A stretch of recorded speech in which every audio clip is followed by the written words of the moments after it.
welcome to another episode of Codo Cinema, the podcast show where I talk about movies. I'm your host, the man, the holly, the jolly, Mark Codo, aka Codo Man. Well, since we're almost a week until Christmas, I would like to go into more Christmas movies. Well,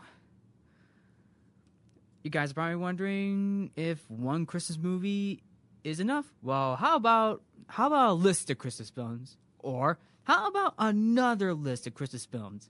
What, you guys think one Christmas movie list is not enough? Well, how about another top 10 Christmas films? But as part 2. Today's episode is Top 10 Christmas Films, Part 2. So for this list, I will include Christmas films mixed with different genres, and films where they used Christmas as a backdrop. Now, here's the thing. I'm not going to include any Christmas specials, so don't expect to hear the 1967 Dr. Seuss How the Grinch Stole Christmas or Mickey's A Christmas Carol, even though I may mention it brief somewhere down the list, the Lego Star Wars Holiday Special, nor the original infamous Star Wars Holiday Special. I am also excluding the Rankin Bass Christmas specials like Rudolph the Red-Nosed Reindeer. If you didn't hear a film that you wish would have made this list, make sure to check out Codo Cinema episode 12 of my original top 10 Christmas films. So since this is technically the finale to season 2 of Codo Cinema, let's end this with another top 10 Christmas films, or should I say top 10 Christmas films part 2. So grab some popcorn and listen to what fun it is to hear another top 10 Christmas list. This is the top 10 Christmas films, part 2. And as always, spoiler alert. Number 10, The Grinch, the 2018 Grinch film. The 1967 Dr. Seuss How the Grinch Stole Christmas will forever be a classic by many people. Years later, Jim Carrey will take the role of the Grinch in the live-action film of the same name. And almost a decade later, Illumination Studios teamed up with Universal to do another Grinch movie, but in animation with Benedict Cumberbatch as the Grinch. This film tells the exact same story as the previous two, but adding in some context to the story. The story is simple. The Grinch lives up on Mount Crumpet, hating the Who's and Christmas. So he decides to disguise himself as Santa Claus and steal Christmas. Basically, the Christmas gifts from Whoville. While I like Benedict Cumberbatch's voiceover performance as the Grinch, but there was something off about that American accent. Don't get me wrong. The accents can be off, but it was a little off on this one. It's hard to say. Could he done it with his British accent, like what Boris Karloff did in the 1967 original? It actually would have sounded pretty good. No offense. I thought the American accent was a little off. Well, despite being an American film, I should say. But at the same time, there were some moments from The Grinch that did give me a chuckle or two. Despite the mixed reviews, the film itself is still good and often forgettable at the same time. They have been airing it on TV, so I guess it's still there. The animation for 2018's Grinch film is actually pretty good.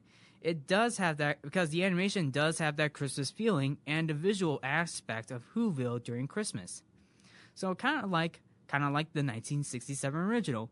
The supporting characters in The Grinch are good, especially the connection between Cindy and her mom. Even the Grinch gets a soft side for his dog Max and making a reindeer friend named Fred. I also like the ending of the film where the Grinch goes into Whoville for Christmas dinner, where he starts to get along with the Who's down in Whoville. Well, like it or not, 2018's The Grinch film does bring in the Christmas joy that means a little bit more. Number 9, Gremlins. Well, it's hard to not have a Christmas film without mentioning The Gremlins. While The Gremlins is a horror film, and the plot and setting takes place during Christmas, and with snow. Hey, you also got some Christmas music, Christmas trees, Christmas cookies, and more that appears in The Gremlins. Yes, Yes, if you guys are wondering, yes, I actually saw Gremlins. I saw this film on TV, and boy, did I had a blast with it. In fact, this is one of the films in the mid 1980s where the MPAA were developing the idea of the PG-13 rating due to the violence that is being depicted in the Gremlins film. I mean, no joke. This is no joke. The PG-13 started to rise prior to the Gremlins film. And, okay, I know this is going off topic, I'm just saying, but anyway, going back to the point of the film, the story follows a young man who receives a strange creature called a mogwai as a pet, which then spawns other creatures who transform into small, destructive, evil monsters that all wreak havoc on a whole town on Christmas Eve. And yes, the strange creature or little monsters are gremlins. If you only follow these simple rules. 1. Never put a mogwai in bright light. Number 2. Don't drown water on them because they will multiply.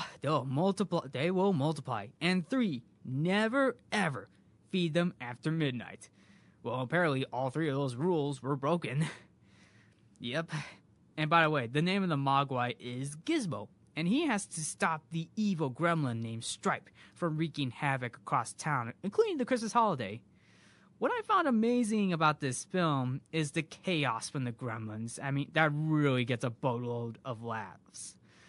I mean, whether it's hanging out at a movie theater, drinking at a bar, or recreating more gremlins, this is one Christmas holiday that gives the little green guys a lump of coal. As for the film, it's a scary but hilarious holly jolly film to watch. And while you're at it, maybe there might be gremlins singing Christmas carols or gremlin Christmas caroling or something. All right, moving forward. Number 8, Iron Man 3. Okay, folks, let's ignore the Mandarin plot twist for a minute and dive into the third Iron Man film because I know how infamous Iron Man 3 was for that plot twist.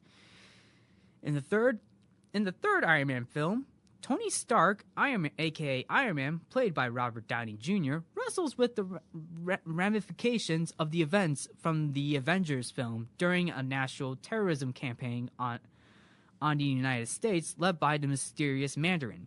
So what does this have to do with Christmas? Well, it takes place during Christmas time, where Iron Man is creating new armor for his suit, including other Iron Man suits, I should say, while facing past events after the attack on New York City.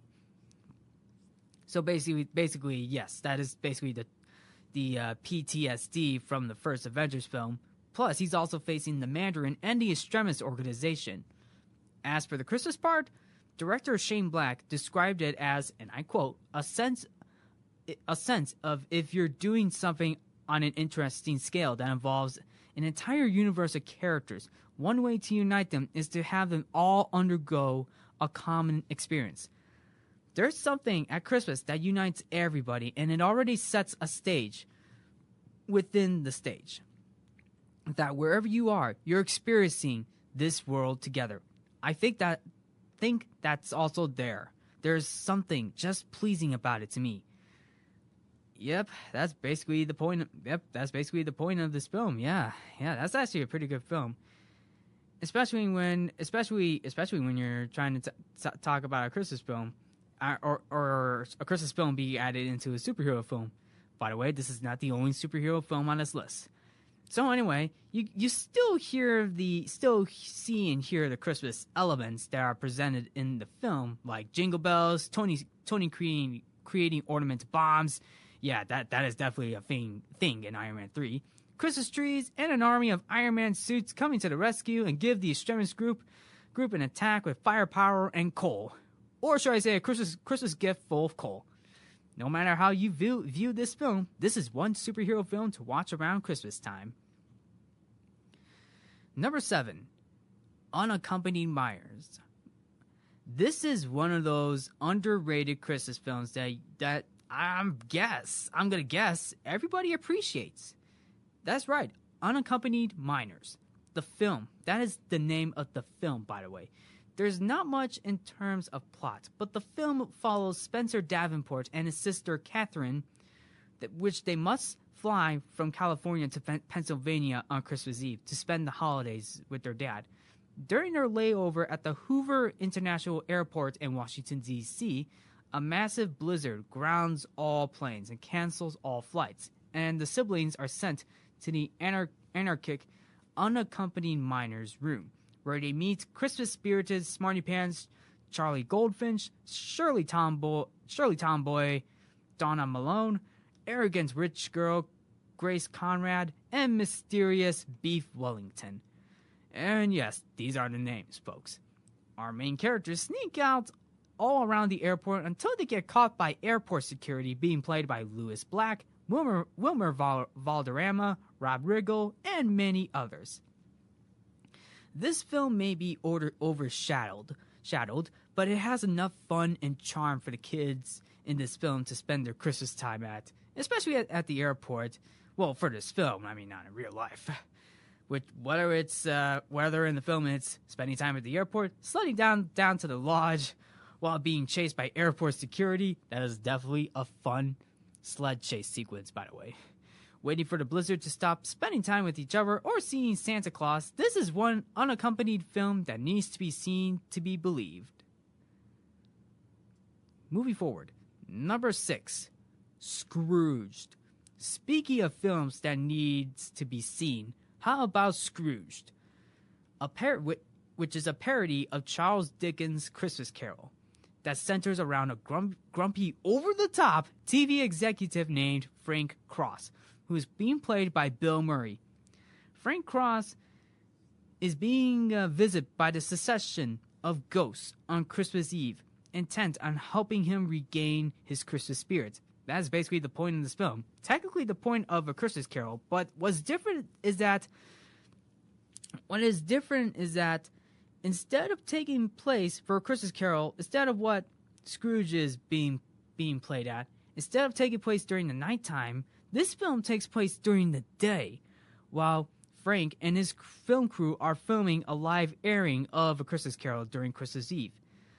The production of this film was crazy, and boy, the final cut of it is crazy too, as Bill Murray and director Richard Donner had different visions for the film, which makes the final cut all the more crazier and funnier at the same time. There were definitely many visions that both Murray and Donner had. Many people call the film mean-spirited or sentimental due to the film's plot, while praising the makeup effects, Carol Kane's performance as the Ghost of Christmas Present, and the score by Danny Elfman. Many people were split on Bill Murray's performance, but over time, I thought his performance was actually pretty good. I mean, he plays an over-the-top TV executive, which kind of makes it similar to what Ebenezer Scrooge is like, but at least with Ebenezer Scrooge, he's more grumpy compared to what Bill Murray played in the film. I mean, to be fair, being over-the-top and grumpy is kind of funny at the same time, even though it kind of does sound mean-spirited, but as I mentioned, this film is actually pretty good. Although the film did earn an Oscar nomination for Best Makeup, but it lost out to Tim Burton's Beetlejuice. However, I still enjoyed the film. I laugh at almost every scene from this film. The spirits are great too, like the Ghost of Christmas Past Taxi Driver, the Ghost of Christmas Present Fairy Godmother, and the Ghost of Christmas Future. Obviously, the film connects well with the original Christmas Carol, but it shoves in so much horrifying and funny moments to spare. Plus, Frank Cross's soft side for Claire Phillips, played by Karen Allen, is definitely a good one too. Want more? Well, how about Bobcat Goldthwait as Elliot Loudermilk, going crazy after being fired by Frank and trying to seek vengeance, only for Frank to have a change of heart after a short visit with his Ghost of Christmas Future. In the years since its release, Scrooged has become a regular television Christmas time feature, with some critics calling it an alternative to the traditional Christmas films, and others arguing that Scrooged was ahead of his time, making it relevant in the modern day. They do bring up a good point, though. Well, if you are in for a Christmas Carol parody, then you could check out Scrooged. Number 5. Home Alone 2, Lost in New York. Well, if you think the first Home Alone film was enough, well, how about another Home Alone film, but this time taking place in New York City? This film follows Kevin McAllister, played once again by Macaulay Culkin, a 10-year-old boy who once again must fend off two burglars, Harry and Marv, being played by Joe Pesci and Daniel Stern, after mistakenly separated from his family on their Christmas vacation to Florida. While the sequel is kind of a copy of the original one, it did manage to be creative when Kevin gets separated in New York City. We get to see Kevin being alone in New York. He still manages to get in trouble at times, like, oh boy, using a credit card which belonged to his father, and it does. Yeah, it's bad enough that when a kid steals your parents' credit card. Plus, the credit card was tracked, which got the attention of Kevin's family, who were in Miami, Florida. He also runs into Harry and Marv, I'm talking about Kevin McAllister, in this film. He runs into them again, which raises a question on how they got to New York City. That is a good question. How did Harry and Marv get to New York City? I know they escaped during a prison riot in the film. Well, according to a newspaper that was blown at the McAllister house in the opening of the second film. Plus, Kevin is also being scared of the bird lady, but bonds a connection towards the end of the film. Want more? Well, how about Tim Curry being in this film as the hotel manager at the Plaza Hotel? Rob Schneider also makes an appearance as the bellhop. The film also goes back to the memorable traps that Kevin makes, but at an old apartment, which I'm pretty sure belongs to one of his relatives, including the famous, and I really love this famous trap, the famous flamethrower that burns out Harry's hat, but instead it comes with an explosion inside and no cursing from Joe Pesci. Man, every time when Joe Pesci as Harry gets his head burned, it literally gets a laugh. I can tell that Harry is trying so hard not to swear every time he lands into Kevin's traps. And as always, the musical score by John Williams is still good because, hey, come on, it's John Williams. Anything that he composes in a film, in film or any film are one of the best parts when it comes to movies, especially Home Alone 2. While the film itself is not as memorable as the first, it still serves as a good Christmas film, despite the mixed reviews. And I'm just going to go out and say this. I'll take Home Alone 1 and 2 over the last 3 Home Alone films. There, I said it. I love Home Alone 1 and 2. I'll take both of those films over the last 3 films. All right, moving forward. Number 4, Lethal Weapon. Director Richard Donner takes the next Christmas film on this list. FYI, Lethal Weapon came out before 1988 Scrooged. Lethal Weapon follows a pair of matched LAP detectives, Martin Riggs, and a former Green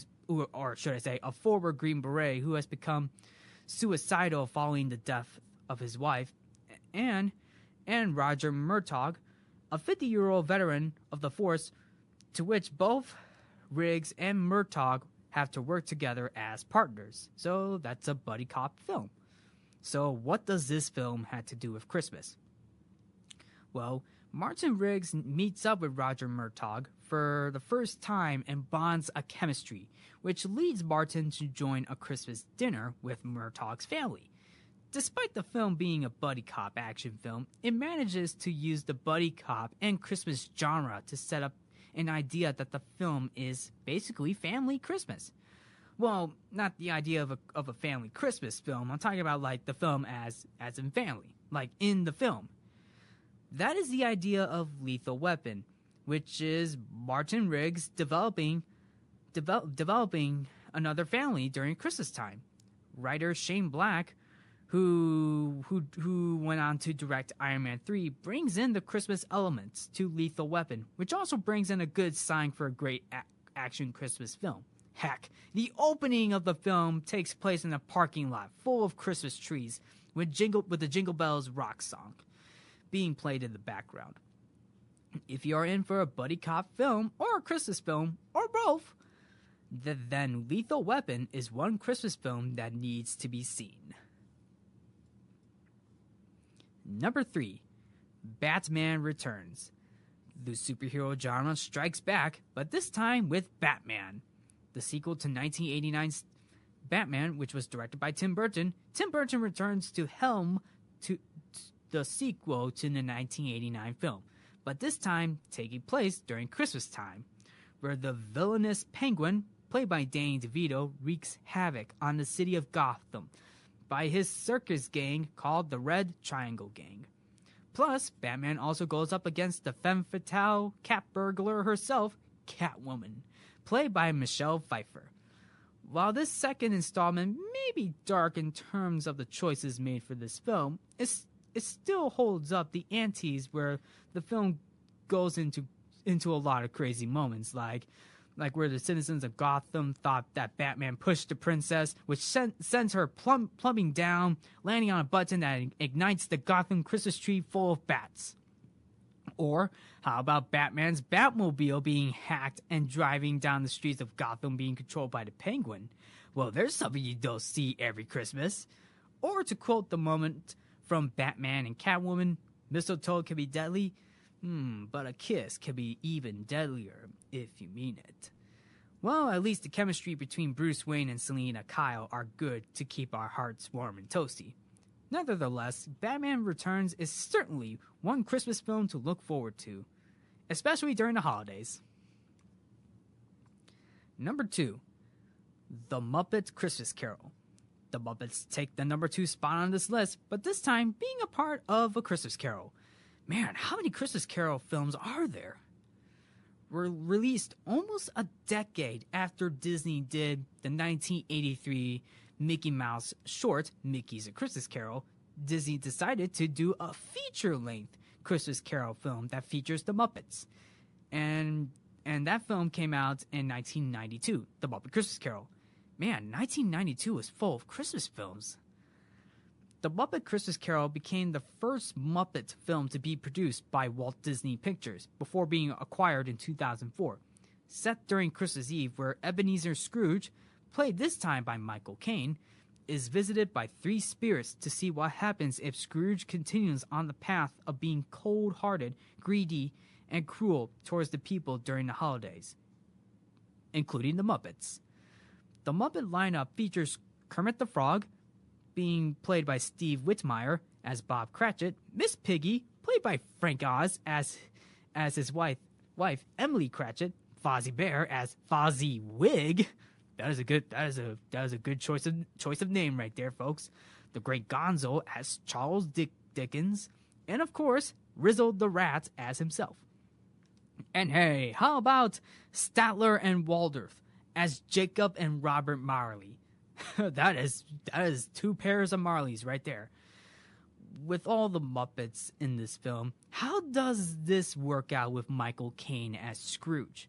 Well, it is simple. When Michael Caine got the part of Scrooge, he said, "I'm going to play this movie like I'm working with the Royal Shakespeare Company.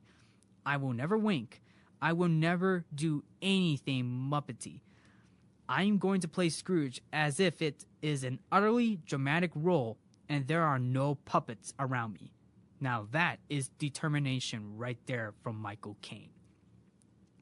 I actually love Michael Caine's performance as Scrooge, but there were moments where I imagine what it's like to be around with Muppets, especially when it comes to big name actors like Michael Caine. But maybe that is probably the way how the filmmakers did with this film. I mean, it worked out pretty well for him. The film became a modest success at the box office, including positive reviews with critics, and honoring the original source material so well. The Muppet Christmas Carol is dedicated to Jim Henson, who passed away in May 1990. He is dedicated in the film's opening credits, with former Muppet performer Richard Hunt, who also passed away too. Okay, I know what you all are thinking. What is my number one film? Well, believe it or not, you guys are probably going to find this as an obvious surprise, but I'm going to tell you this right now. And the number one Christmas film for the top 10 Christmas films part 2 is Die Hard. 1988's Die Hard. Come on, y'all knew this was coming, and I'm pretty sure you all thought I was going to skip this one out after not putting it on my previous Christmas list, right? Well, wrong. Here it is. Taking place on Christmas Eve in Los Angeles, California, the film follows John McClane, played by Bruce Willis, as an NYPD detective who traveled from New York to LA to spend the holidays with his wife Holly at a Plaza Hotel for a Christmas party. Ring any jingle bells, folks? I mean, hey, his wife's name is Holly. Have a holly jolly Christmas. Get it? Holly jolly Christmas. Right? Am I right? Okay, as John is about to get ready to party, a terrorist group led by action cinema's greatest action villains, Hans Gruber, is basically crashing the Christmas party. And guess who plays Hans Gruber? That is right, Alan Rickman. Alan Rickman as Hans Gruber has got to be one of his greatest performances of all time. Heck, one of them, just one of the greatest performances in any action film. This action film goes left and right, with McClane being the living jingle bells out of the terrorist members, along with a message on one of them, ending with the 3 words "ho ho ho," which actually came out of Hans Gruber's quote or mouth, I should say. John McClane's one-liner "Yippee-ki-yay." McClane also gives Hans Gruber a Christmas gift of McClane shooting Hans Gruber, which he fell thousands of feet to his doom with a one-liner, "Happy trails, Hans." McClane reunites with his wife, Holly. By the way, the film ends on "Let It Snow." It may be an action film, but it is 100%. Let me repeat that. 100% a Christmas film. No matter how many times people say it's an action film that takes place on Christmas. Still, I find it as a Christmas film for an action film. The same thing that I can said with Gremlins as well. But overall, Die Hard, 1988's Die Hard, is considered to be a Christmas film. And there you have it, folks. That is my top 10 Christmas films part 2. What do you all think? Was this a fair list? Did I miss out on any Christmas films? Well, that pretty much concludes this list. And yeah, there you have it. Before closing off, this year may have been a crazy year. I'm talking about 2020. 2020 may have been a crazy year, but here's to hoping a better year may come in 2021. And this is my last episode before winter break. And by the way, yes. Plus the good news is Codo Cinema will return in January 2021. So there will be more episodes of Codo Cinema coming soon in 2021. Thank you all for tuning into Codo Cinema. I'm your host, Mark Codo, aka Codo Man. Remember to watch movies, stay positive, stay safe, and have a Merry Christmas.